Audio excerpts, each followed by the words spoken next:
Saint Ursula girls high school and junior college online classes में आपका स्वागत है। हमारा सब्जेक्ट है science 2, lesson number 7, introduction to microbiology. तो बच्चों आइए हम पढ़ते हैं उत्पादन दूसरा, जिसका नाम है योगर्ट का उत्पादन। योगर्ट्स या खट्टे स्वाद वाले उत्पाद हैं। उनका औद्योगिक उत्पादन करते समय दूध में प्रथिनों के लिए दूध पाउडर मिलाया जाता है, यानी कि दूध को गर्म करके गुनगुना किया जाता है और उसमें स्ट्रेप्टोकोकस थर्मोफिलिस तथा लैक्टोबैसिलस डेलब्रुकी इन जीवाणुओं को 1:1 अनुपात वाले मिश्रण में मिलाया जाता है। यहाँ पे बच्चों दो प्रकार के जीवाणुओं का नाम दिया है, एक है स्ट्रेप्टोकोकस थर्मोफिलिस और दूसरा है लैक्टोबैसिलस डेलब्रुकी। तो इन दोनों जीवाणुओं की सहायता से और उनका प्रपोर्शन क्या है 1:1 ऐसे अनुपात वाले मिश्रण में मिलाया जाता है और इस स्ट्रेप्टोकोकस के कारण लैक्टिक अम्ल बनकर प्रथिनों का जेल बनता है। तो ये ठीक हो जाता है, जो दूध हो जाता है वो ठीक हो जाता है, यानी घट्ट होता है, गाढ़ा हो जाता है और इससे दही को गाढ़ापन प्राप्त होता है। तो इस तरह से योगर्ट का उत्पादन होता है। लैक्टोबैसिलस के कारण एसिटाल्डिहाइड जैसे यौगिक बनते हैं और दही को एक विशिष्ट स्वाद प्राप्त होता है। आजकल योगर्ट में फलों का रस आदि मिलाकर अलग अलग स्वाद निर्माण किया जाता है, जैसे कि स्ट्रॉबेरी है, उससे बना हुआ योगर्ट, और पॉस्चराइजेशन करके लंबे समय तक टीका रखने के लिए उसमें प्रोबायोटिक गुणधर्म भी बढ़ा सकते हैं। जैसे कि एक प्रोबायोटिक ऐसा गुणधर्म है कि वो कोई भी चीज़ों को बहुत दिनों तक संभाले रखता है, उसमें कोई भी रिएक्शन नहीं होती है। वो बाकी जीवाणुओं से बचाने के लिए प्रोबायोटिक जो होते हैं वो उस पदार्थ में डाला जाता है ताकि कि लंबे समय तक वो टिके रहें। और हम फ्लेवर्स भी दे सकते हैं, मैंगो फ्लेवर दे सकते हैं, मैंगो योगर्ट दे सकते हैं, फिर स्ट्रॉबेरी योगर्ट दे सकते हैं। तो इस तरह से हम लोग अलग अलग स्वाद के योगर्ट्स बना सकते हैं। तो अब हम मक्खन के बारे में पढ़ते हैं। इसे स्वीट क्रीम और कल्चर्ड ऐसे दो प्रकार बड़ी मात्रा में प्राप्त किए जाते हैं और इसे कल्चर इस प्रकार के उत्पादन में सूक्ष्म जीवों का सहभाग होता है। अब हम चलते हैं पनीर का निर्माण, यानी पनीर किस तरह से बनाते हैं, चीज़ का प्रोडक्शन। दुनिया भर में बड़ी मात्रा में पनीर का गाय के दूध से इस्तेमाल किया जाता है, यानी गाय का दूध जो होता है उससे ही पनीर बनाया जाता है। और सबसे पहले दूध का रासायनिक और सूक्ष्म जैविक परीक्षण होता है। जो भी दूध होता है उसका सूक्ष्म जैविक और रासायनिक परीक्षण होता है कि उसमें कितने हार्मफुल सूक्ष्म जीव है या कौन से कितने यूज़फुल माइक्रो ऑर्गेनिजम्स है, तो पहले उनका टेस्ट किया जाता है। और दूध में क्या होता है, दूध में मैंने पहले ही बताया कि लैक्टोबैसिलस होता है और फिर उससे लैक्टिस बनती है। फिर लैक्टोबैसिलस क्रिया से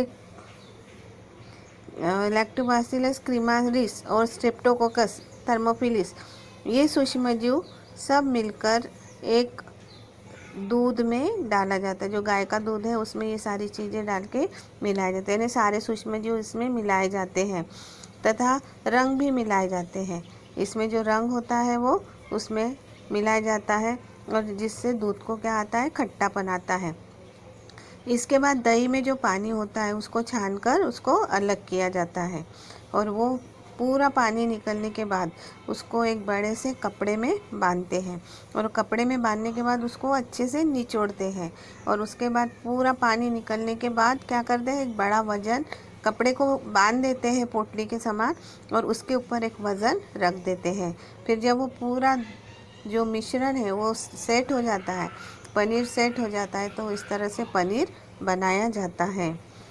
और इसमें प्रकिण्व की जो क्रिया होती है तो उसमें रेनेट प्रकिण्व पहले से ही उपयोग में लाया जाता है। ठीक है।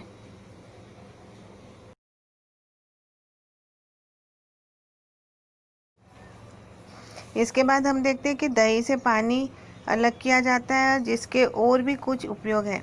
तो वो हम लोग विरजन का काम करते हैं। जैसे दही का पानी निकला तो हम उससे दूसरा दही भी बनाते हैं, क्योंकि उसमें लैक्टोबैसिलस के जो सूक्ष्मजीव है अभी भी उपस्थित होते हैं। गाढ़े दही के टुकड़े को काटना और उसके बाद धोना, फिर उसको रगड़ना आदि क्रियाओं के बाद नमक मिलाना और उसमें आवश्यक सूक्ष्मजीव, रंग, स्वाद मिलाकर पनीर तैयार करने की प्रक्रिया शुरू हो जाती है। जब पूरा दही से जैसे गाढ़ा गाढ़ा बन जाता है तो वो गाढ़े मिश्रण में क्या क्या डालते हैं, उसमें नमक डालते हैं, फिर उसको काटते हैं, फिर उसको अच्छे से रगड़ते हैं, उसमें का पूरा पानी निकाल देते हैं और उसके बाद वो एक अच्छा गाढ़ा मिश्रण तैयार हो जाता है और उस गाढ़े मिश्रण को क्या कहते हैं, पनीर कहते हैं। तो यहाँ पे बच्चों पनीर का चित्र दिया है, बटर का भी दिया है कि पनीर है, चीज़ है। तो इसका मतलब क्या है कि मक्खन और पनीर ये लोग अलग अलग स्वाद में बनते हैं और वो सूक्ष्म जीवों के द्वारा ही उनका स्वाद, रंग, सुगंध हमें देखने को मिलता है।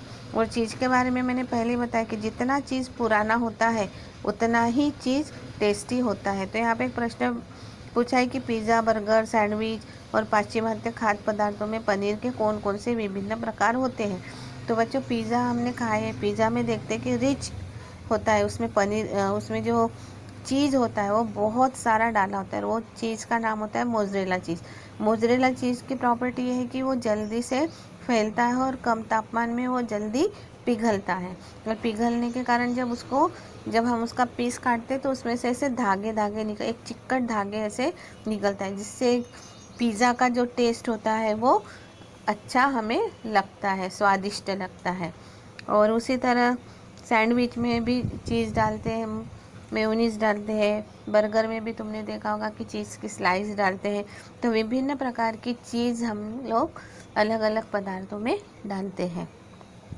मक्खन के भी प्रकार है, मक्खन, अमूल का मक्खन, दिनशा का मक्खन और न्यूट्रेला का मक्खन। तो कैसा है कि सब अलग अलग प्रकार के मक्खन है, पर उनका स्वाद भी अलग होता है, उनका रंग भी अलग होता है, उनका फ्लेवर भी अलग होता है। और ये सारी चीज़ें किसके कारण होती है, सूक्ष्म जीवों के कारण। जो माइक्रो ऑर्गेनिजम्स होते हैं, जो माइक्रो ऑर्गेनिजम्स हम उसमें डालते हैं, उस माइक्रो ऑर्गेनिजम्स के कारण उनका फ्लेवर, उनका रंग, उनका स्वाद और उनका जो सुगंध है वो हमें अलग अलग दिखाई पड़ता है, अलग अलग दिखाई देता है। अलग अलग कंपनियों का बटर हमें अलग अलग स्वाद देता है। ठीक है, तो इतना आपको समझ में आया। तो इसमें अभी जो क्या आप जानते हैं, तो इस पोर्शन को हमने क्या किया है, कट किया है। तो यहाँ पे हमें ये पढ़ना नहीं है, लेकिन आप इसको पढ़ के एक इन्फॉर्मेशन के लिए आप उसको रख सकते हैं। बच्चों आप जानते हैं, तो इसको हम लोग एक बार पढ़ लेते हैं, जिससे हमें पता चलेगा कि दुग्धजन्य पदार्थों के औद्योगिक उत्पादन में काफ़ी स्वच्छता रखनी पड़ती है। सफाई के बारे में हमें यहाँ पे बताया जा रहा है कि जो भी दूध की फैक्ट्री होती है, मिल्क फैक्ट्री होती है, डेयरीज होती है, तो उसमें हमें उस जगह को स्वच्छ रखना चाहिए और उसको निर्जंतुकरण भी करना चाहिए, यानी वहाँ के जो सूक्ष्म जीव हैं उसको मार डालना चाहिए। और ये क्योंकि उपयोगी जीवाणुओं को विषाणुओं से खतरा होता है, वहाँ पे जितने भी उपयोगी जीवाणु होते हैं तो वहाँ पे विषाणु भी तैयार होते हैं और वो विषाणु क्या करते हैं, अच्छे उपयोगी जीवाणुओं को खा डालते हैं। इसलिए जीवाणुओं की विषाणुरोधक प्रजातियों को विकसित किया गया है। औद्योगिक सूक्ष्मजीव विज्ञान में आजकल सूक्ष्मजीवों के उत्परिवर्तित प्रजातियों को उपयोग बढ़ा है। उत्पादन के लिए आवश्यक ही ऐसे बदलाव लाए गए हैं तथा आवश्यक उपयोग किया गया है और आवश्यक प्रक्रिया पदार्थों को टाला जा सके ऐसी प्रजातियों को कृत्रिम पद्धति से क्या किया गया है, उन्हें विकसित किया गया है। कॉटन, क्रीम, मोज़रेला, पनीर ये रूप में कार्टीज, एक्चुअली वो कार्टीज है, कार्टीज, क्रीम, मोज़रेला, पनीर के प्रकार के नाम होते हैं, ये चीज़ के प्रकार के नाम होते हैं और इनमें ये बिल्कुल ताज़े और उसी समय बनाए हुए पनीर होते हैं। 13 से 12 महीनों तक रखकर थोड़ा कड़क पनीर बनता है और 12 से 18 महीनों तक रखकर एकदम कड़क पनीर बनता है। ठीक है, 3 से 12 महीने तक क्या होता है, उसको थोड़ा कड़क चेडार पनीर बनता है। तो 12 से 18 महीनों तक रखकर एकदम कड़क पनीर अर्थात पार्मेसान पनीर बनता है। तो ये है सब जानकारी। अभी हमने आपको चीज़ योगर्ट के उत्पादन के बारे में दिया, मक्खन के उत्पादन के बारे में दिया, पनीर के निर्माण के बारे में दिया, उस तरह दही से पनीर कैसे दूध से पनीर कैसे बनता है उसके बारे में दिया, पिज़्ज़ा में कौन सा चीज़ यूज़ करते हैं वो हमने दिया, और इसी तरह हमने क्या आप जानते हैं वो भी पढ़ा। तो बच्चों, आपको ये सारी जो बातें यहाँ पे बताई है उसके ऊपर आधारित प्रश्न आपको निकालना है। यहाँ पे कुछ प्रश्न पूछे गए हैं, उनके उत्तर आपको लिखना है। तो आप लोग ये ड्राइंग जो है बटर का चित्र निकालेंगे, चीज़ का चित्र निकालेंगे और मक्खन का भी और पनीर का चित्र निकालेंगे और इसके नोट्स बनाएंगे।